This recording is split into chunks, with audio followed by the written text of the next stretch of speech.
Quick and easy oatmeal cookies. Welcome to Rain's Kitchen and Garden. My name is Rain. Today I'll show you how to make oatmeal cookies using quick oats or instant oats. These cookies are crispy on the outside and chewy on the inside. These are the ingredients that you'll need. You'll need half a cup or 125 grams of butter. I'm using unsalted butter. I have 1 cup, that's 210 grams of packed brown sugar. 1 egg, mine is a large, 1 teaspoon or 5 milliliters of vanilla extract, 3/4 of a cup or 125 grams of all-purpose flour. In this little bowl here, I have 1/4 of a teaspoon, that's 2 grams of baking soda, 1/4 of a teaspoon or 3 grams of salt, and I also have a dash of cinnamon and a dash of nutmeg. Now, I'm someone who doesn't like things too spicy, and all of those warm spices like cinnamon, nutmeg, allspice, all those things like that, they don't sit too well with me if I have too much of it. But please feel free to add 1/4 of a teaspoon each of cinnamon and nutmeg if you like things a little more on the warm, spicy side. And last but not least, I have 1.5 cups or 140 grams of quick oats. The first thing that I did was I melted my butter in the microwave. It's still a little warm, but once we add the sugar, it's going to cool down a little. So I'm adding the sugar, and I'm going to whisk that until it's all melted. And as usual, I always say this when I'm using brown sugar, if there are any lumps, I try to smash them down.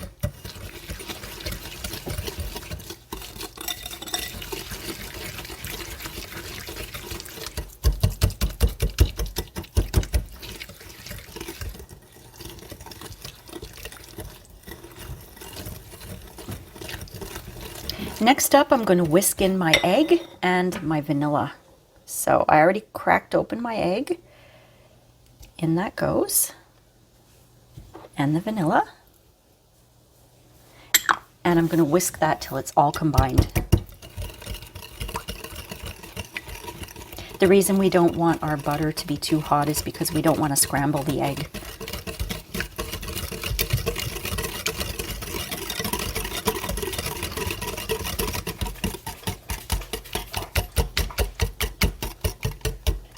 All right. Okay, I'm going to set this aside, and then in a larger bowl here, I'm going to whisk together my dry ingredients. So I've got my flour, and I have that little bowl full of the salt, baking soda, and the spices. The few spices that I use. I'm just going to grab a fork and just make sure that's all well combined.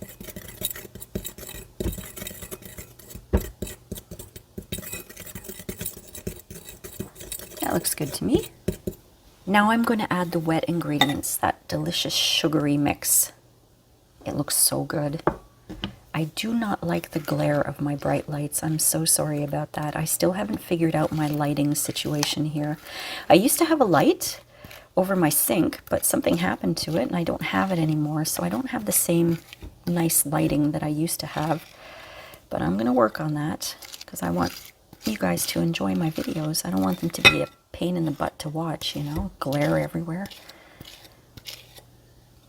But I've been so busy lately that I haven't had a chance to figure out what to do with my lighting. So I'm just going to mix all that together. I'm going to pause just for a second. I had a little sugar egg mixture on my finger and I wanted to get rid of that.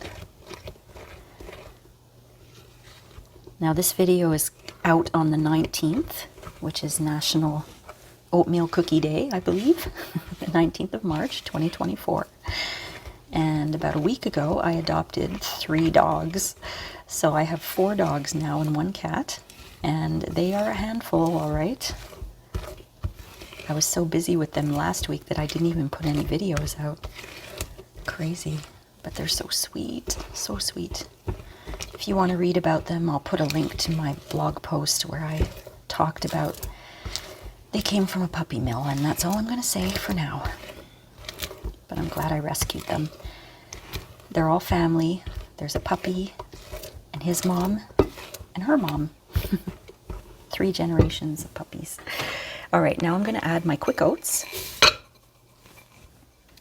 And I'm going to stir all that until it's combined well.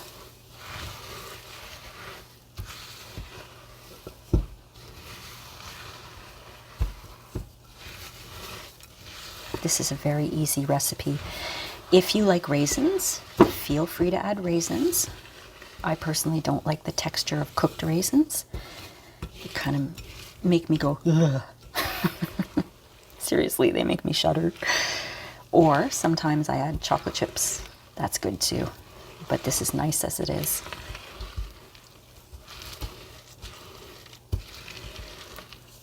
When this is nicely combined, I'm going to top it with cling film and put it in the fridge for an hour. That's going to help the dough harden up a little because we're going to be dropping it by teaspoons or tablespoons, I can't remember, I'll have to look at the recipe, onto the pan. And we don't want it to be too gooey. So refrigerating it helps to harden the dough up.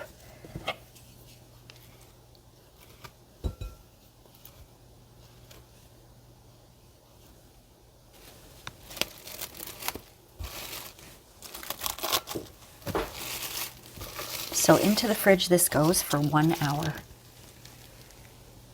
I've preheated my oven to 350 Fahrenheit, that's 180 Celsius, or gas mark 4, and I've lined a few baking sheets with parchment paper, so these are all ready to go.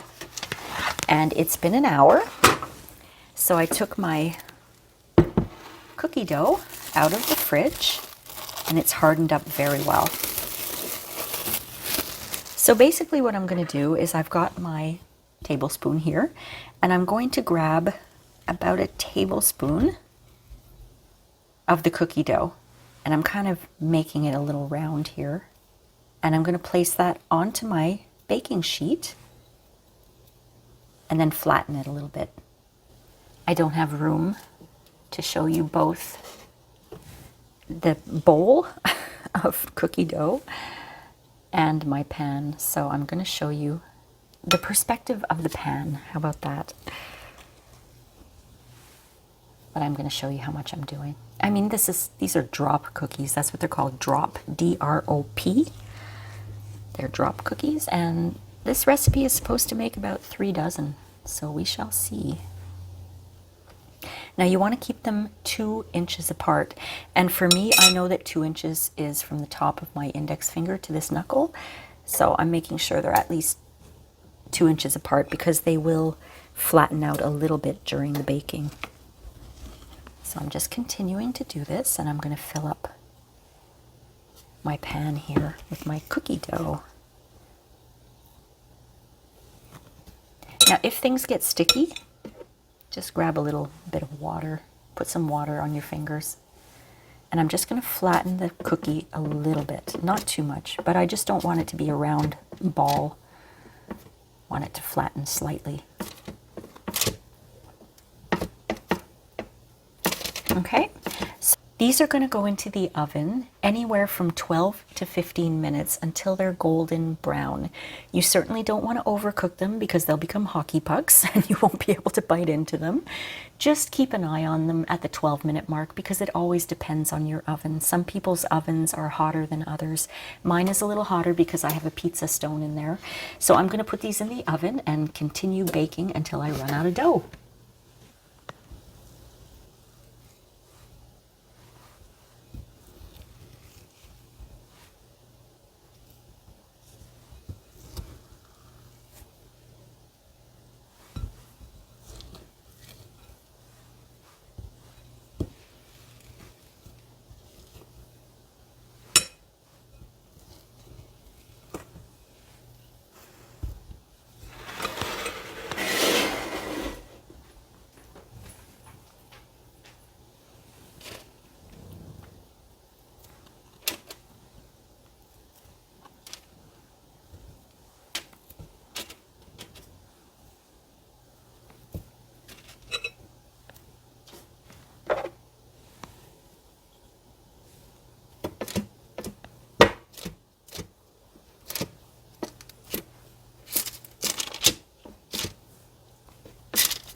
This is the first batch. I had these in the oven for the full 15 minutes, and they're a really nice golden brown. And you see how they flattened a little bit? That's why you want to keep some room in between each cookie.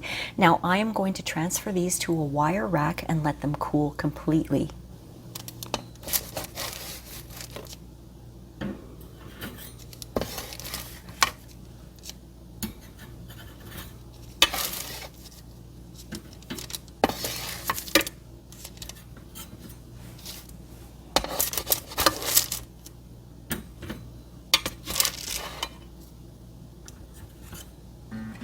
The cookies are ready. Wasn't that an easy recipe? Now I have just under 3 dozen cookies to eat. Oh, poor me. It's time to pour a glass of cold milk, fill up my plate with cookies, and hop into bed with a good book. I hope you enjoyed this video today. If you did, please give it a like and please do subscribe. If you don't want to miss out on future videos, don't forget to hit the notification bell for more home cooking. And don't forget to leave me a comment. I love your comments, my friends, and I answer all of them. Please share this video with anyone you might think will enjoy it. Thanks again for watching, my friends. I'll see you next time on Rain's Kitchen and Garden. Bye!